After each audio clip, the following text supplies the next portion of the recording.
action. All right, so background here.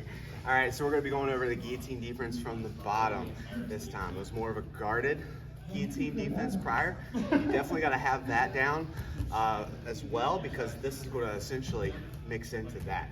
So we'll start from the most common area for this to happen is when you're in half guard with an underhook. Okay, if your head's a little low, they're going to be able to wrap it. All right, this is a great attack for the person on top because he can use it to pass if he doesn't have the submission. But I can also use this as an opportunity to counter his attack. Okay, so as soon as I feel the head wrap here, I'm immediately looking to grab a low underhook half guard. Okay, so I got a low underhook on his hips. With my underhooking arm, I'm going to scoop grip the forearm and I'm going to glue my head to this pocket right here, okay? And I'm not going to stay here because people can start to darce you. They can start to actually choke you from this crunched up position. I'm just getting here so that I can hug his hips, and I'm going to keep my half guard leg curled in, controlling. My free leg is going to be open, and I'm going to scoot down towards the mat. We're essentially doing a knee torque here, okay? I got a prior video on this as well. So I'm scooting my hips down, and as you see, it's straight in this leg, and this leg is bent, okay? I'm gonna pass my feet over to the inside, and this leg that's on the outside is gonna start to curl into my butt here. I'm still hugging because now I'm gonna start to extend my spine and hip into the side of his knee here.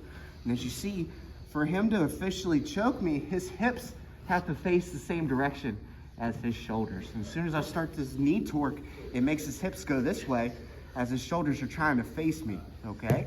Now, what I want it to do is I want to use this underhooking arm to kind of trap this little arm here. So I'm going to let go of this underhook and kind of capture it down on his hamstring and pinch my elbows in tight, because if he lets go here, he's going to be able to stop the sweep, okay? So whenever I feel him, they still have this, I'm going to the hamstring, pinching my elbow in here. And we're essentially doing our knee torque sweep that we did prior, where we put the scoot on his in here. And as you see, his arm is trapped, and he can't stop the sweep, okay? And we're able to get to the top position here. Now I'm gonna let go of the scoop grip, I'm gonna push on this knee, and I'm gonna look to come to the top here. And as you see, we land in that knee torque position on the top that we did in that last video, and now we can start to address the grip and work the pass, okay? Once you get up here, stay in this position. Don't make the mistake of trying to come to the side control, because now he can bridge and knock me back on the mat, okay? So, excuse me, that's from the half guard. What if it's more of like a standing position or a knee cut position? So let's say we're here, our opponent's coming in for a knee cut, and we come in for an underhook. Or we're just here and he's able to wrap our head, okay?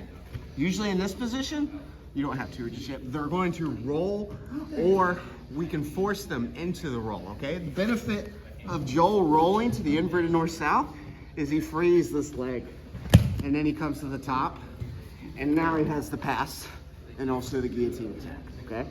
So that's not good for me. So what do we do with that? So I'm here, he's coming in for the knee cut, he wraps my head. I'm gonna frame onto his hips, especially with this far side arm. It's framing onto the hip. This arm that I have underhook is going to do the exact same. I'm going to initiate the roll for him, but I'm not just going to push him to the inverted north-south, because he's probably going to win that scramble. Come back up if you don't mind. Knee cut, head wrap. Okay? Frame onto the hips, scooting my hips underneath the hip, bridging, and while I'm bridging, I'm coming up with the choke, okay?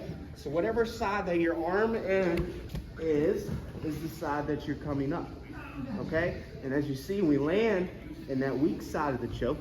And again, we don't stay perpendicular with our opponent. They're gonna be able to counter us. We come down, we smash the hips away, and then start to settle up a knee torque pass.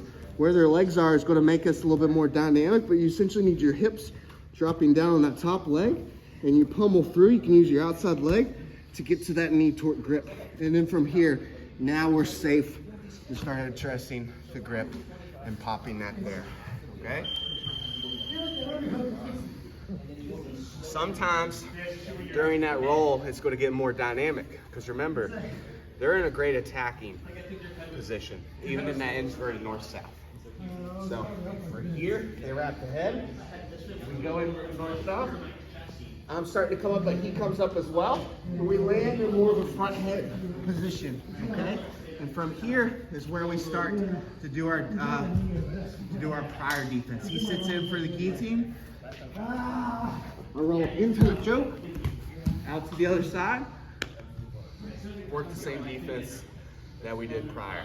So they kind of mesh in between each other. So if they're in half guard, do the knee torque.